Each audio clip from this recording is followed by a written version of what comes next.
à toutes et à tous, j'espère que vous allez bien. C'est avec grand plaisir qu'on se retrouve aujourd'hui pour cette nouvelle vidéo pour le résumé de l'étape 13 du Tour de France 2020, 191,5 km au programme dans le Massif central, une étape qui reliait Châlons-Guyon au Puy-Marie, pas de Pérol.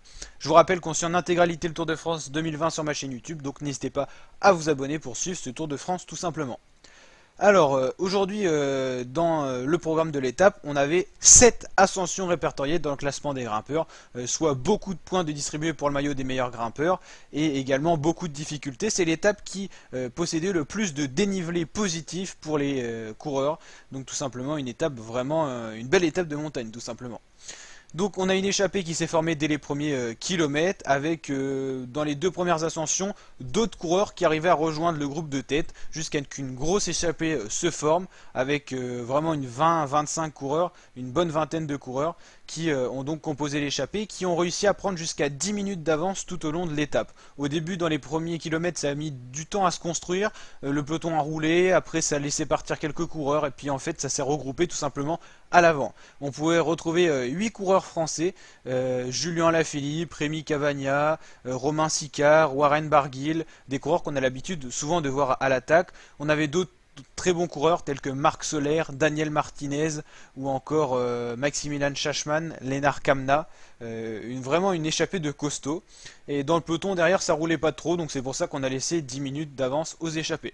Donc on arrivait quasiment en bas du col de Néron, donc qui était vraiment les difficultés finales de la journée avec le pas de Pérol, avec tout simplement une échappée avec 9 minutes d'avance sur le peloton, et le tri de l'échappée s'est fait très rapidement. On a d'abord un duo qui est parti en tête justement de ce groupe de coureurs, d'une vingtaine de coureurs. On avait Maximilian Schachmann qui est parti en duo avec un coureur de la Education First qui est souvent parti dans les échappées ces temps-ci, c'est Chris Neylands, donc non, Nelson Poles. Donc Nelson Poles et Maximilian Schachmann sont partis en duo. Derrière on retrouvait le groupe donc d'une vingtaine de coureurs à plus d'une minute, et puis Marc Soler dans le col de Néron a pris les choses en main et a bien roulé pour réduire l'écart. Ensuite c'est Daniel Martinez qui a pris en chasse le groupe de tête, tout simplement parce que son équipier à l'avant, Nelson Poles, a été distancé par Maximilian Schachmann, le coureur de la Bora, qui est parti tout seul.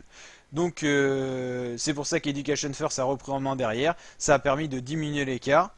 Du côté du peloton, on a eu des leaders de distancés, ça a été le cas de Guillaume Martin, 3ème au général au début de l'étape, et Romain Bardet qui est tombé dans l'étape, qui s'est fait mal à l'épaule et qui a été lâché également. Les Français pas au niveau des meilleurs tout simplement. Il restait encore une bonne quinzaine de coureurs dans le peloton et des équipiers, que ce soit pour Ineos avec Carapaz ou encore Jumbo avec Sepkus et Tom Dumoulin, que les deux Français étaient déjà distancés, les deux Français qui restaient les deux Français rescapés qui étaient encore placés au général tout simplement. Ensuite, on a enchaîné donc Puy-Marie, pas de Pérol, une ascension difficile où les Français encore ont perdu du temps. Et pour vous donner un petit ordre d'idée, au niveau du haut du col de Néron, Guillaume Martin avait 20 secondes de retard sur le peloton et Romain Bardet avait déjà 35 secondes tout simplement de retard sur le peloton. Donc c'était énorme. Du côté de l'échappée, derrière, on a donc les hommes forts en poursuivant qui ont décidé de s'isoler, avec Marc Soler qui a bien roulé, mais ensuite c'est Daniel Martinez qui a contré, avec dans sa roue, seul un homme a réussi à le suivre, c'est Lennart Kamna. Donc on retrouvait derrière en chasse le duo Kamna-Martinez, avec Martinez qui roulait, sachant que Kamna avait un équipier à l'avant qui était Schachmann. Schachmann qui a bien résisté, mais qui a fini par se faire dépasser par le duo Martinez-Kamna. Kamna qui a attaqué à plusieurs reprises, et c'est finalement Daniel Martinez qui s'est imposé, le Colombien, sur des pentes qui sont très favorables aux Colombiens, parce qu'il y avait des pentes très sèches à 15%, des passages à 17%. Donc Daniel Felipe Martinez s'impose pour cette victoire d'étape et sa première victoire sur le Tour. Deuxième, un très jeune coureur, Lennart Kamna, qui a montré encore une fois de plus qu'il était fort. Il a gagné une étape sur le Critérium du Dauphiné à l'Altiport, et là il a failli récidiver, mais Felipe Martinez était plus fort. Schachmann élu combatif du jour pour son épopée à l'avant. Madouas fait 4, Pierre Rolland fait 5, Nicolas Hédé fait 6, Geschke fait 7, Soler 8.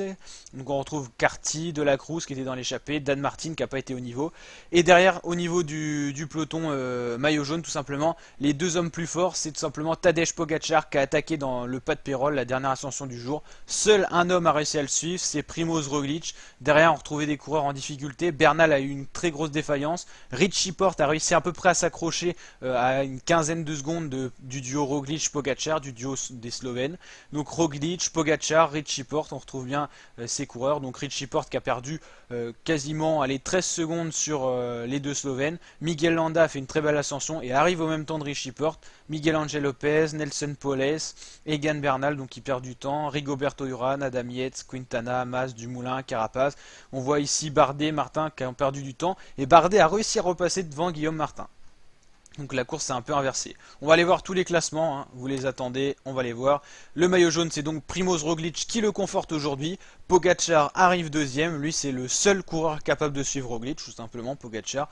Bernal passe troisième. Ensuite on a Urán, Quintana, Lopez, donc beaucoup de Colombiens comme vous pouvez le voir. Adam Yates, Miguel Landa, Richie Porte, Enric Mas.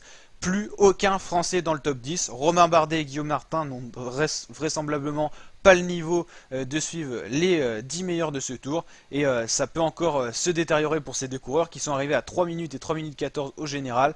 Mais il y a encore des coureurs comme Tom Dumoulin, Richard Carapaz, Valverde qui sont encore capables de passer devant.